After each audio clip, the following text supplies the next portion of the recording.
Perkenalkan, nama saya Lestari Simbolon. Saya dari Universitas Rancang Pendidikan Baru. Saya merupakan peserta pertukaran mahasiswa Merdeka 2 Imbon di Universitas Jember. Assalamualaikum warahmatullahi wabarakatuh. Shalom, salam sejahtera buat kita semua. Yang saya hormati Bu Hani Rasni selaku dosen pembimbing kami.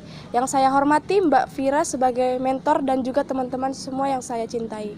Sebagaimana konsep pendidikan berwawasan kebangsaan Ki Hajar Dewantara, yakni pendidikan yang selaras dengan kehidupan dan budaya bangsa, bertujuan untuk menyatukan seluruh elemen bangsa yang berbeda-beda budaya, ras, dan adat istiadat dalam satu perjuangan di bawah naungan Negara Kesatuan Republik Indonesia.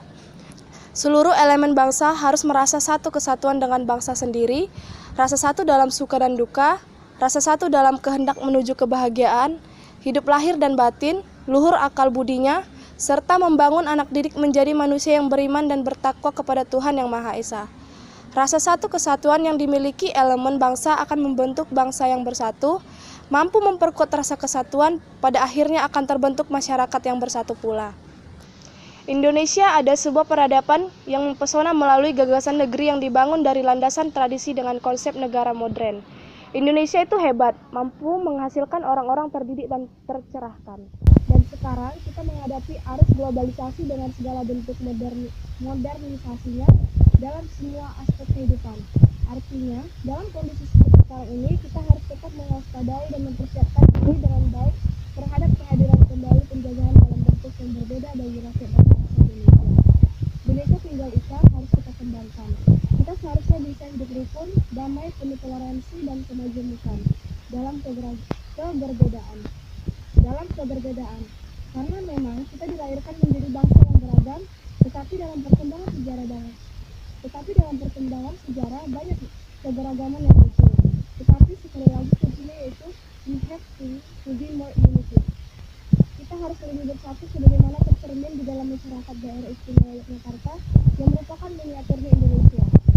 Sebagai Indonesia ini tempat berkumpulnya berbagai etnis, suku, asal-usul, ras, budaya, dan agama, masyarakat daerah istimewa Yogyakarta sudah terbiasa dengan berbagai perbedaan dan menerima perbedaan tersebut dengan prinsip hidup berdampingan secara damai.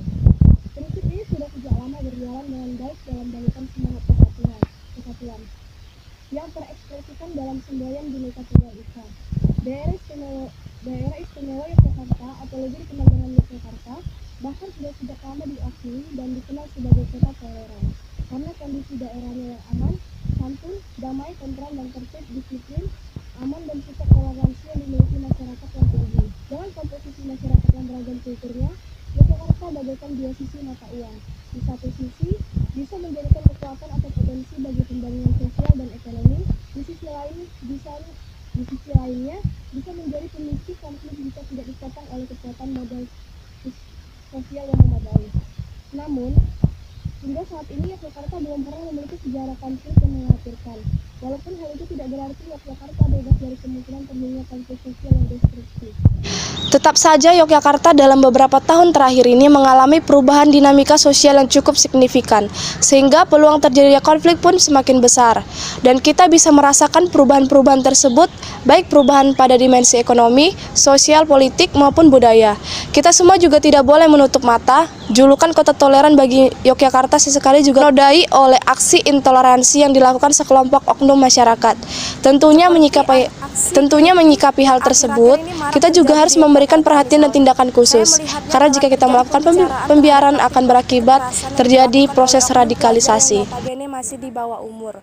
Kita bisa saksikan pemberitaan di berbagai media, hampir setiap hari ada aksi kelitih yang berujung pada kekerasan. Jika hal tersebut dibiarkan, terus akan menjuburkan intoleransi dan radikalisme. Untuk itu, pihak kepolisian harus bersikap tegas terhadap kasus-kasus kekerasan yang berujung intoleransi. Ada apa ini sebenarnya? Seharusnya para pelaku ditindak tegas. Penegakan hukum saya kira sangat penting jika upaya dialog yang dijalankan tidak cukup untuk menghentikan aksi kelitih tersebut. Penegakan hukum juga harus dilakukan agar kekerasan serupa tidak terulang, sekaligus menumbuhkan rasa aman dan nyaman di masyarakat, karena masyarakat daerah istimewa Yogyakarta tidak mempunyai budaya dan sejarah melakukan kekerasan di masa lalu. Budaya daerah yang ada di daerah istimewa Yogyakarta diyakini oleh masyarakat sebagai salah satu pedoman dalam hidup bermasyarakat untuk mewujudkan masyarakat yang tata titi, tentram, karta raharja. Dengan perkataan lain, budaya tersebut akan bermuara pada kehidupan masyarakat yang penuh dengan kedamaian, baik ke dalam maupun keluar. Hal itu mengingat Gusti Paring dalam kanggo wong sing gelam dalan, urip iku urup, artinya Tuhan memberi jalan untuk manusia yang mau mengikuti jalan kebenaran dan hidup harus bisa memberi cahaya kebaikan bagi sesama. Saya menyambut baik diselenggarakannya dialog kebangsaan ini dengan harapan akan tumbuh wawasan kebangsaan pada masyarakat sehingga pada saat memasuki tahun generasi emas 2045 nanti, daerah istimewa Yogyakarta khususnya telah siap melanjutkan perjuangan mempertahankan jeripaya para pahlawan kita yang telah membebaskan negara kita dari penjajah sekaligus untuk menyegarkan kembali nilai heroisme Yogyakarta sebagai kota perjuangan. Sekaranglah saatnya kita mengukuhkan persatuan dan kesatuan bangsa yang tidak sebatas tawar-menawar, tetapi dengan tawar kehidupan budaya dan rasa kebangsaan yang lebih hangat.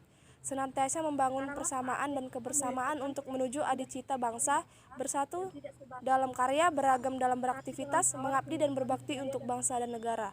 Pancasila, Bhinneka Tunggal Ika, dan NKRI adalah harga mati, tidak bisa ditawar lagi.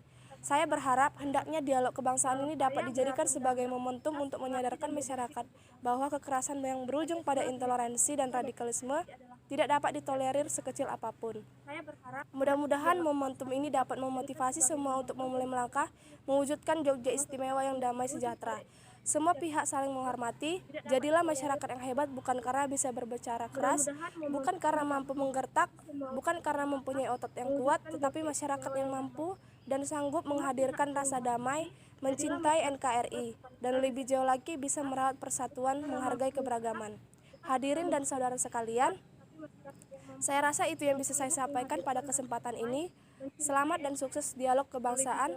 Mudah-mudahan berjalan dengan lancar dan upaya menanamkan kesadaran akan hak dan kewajiban konstitusional sebagai warga negara demi keutuhan dan mempertahankan NKRI. Sekian dan terima kasih.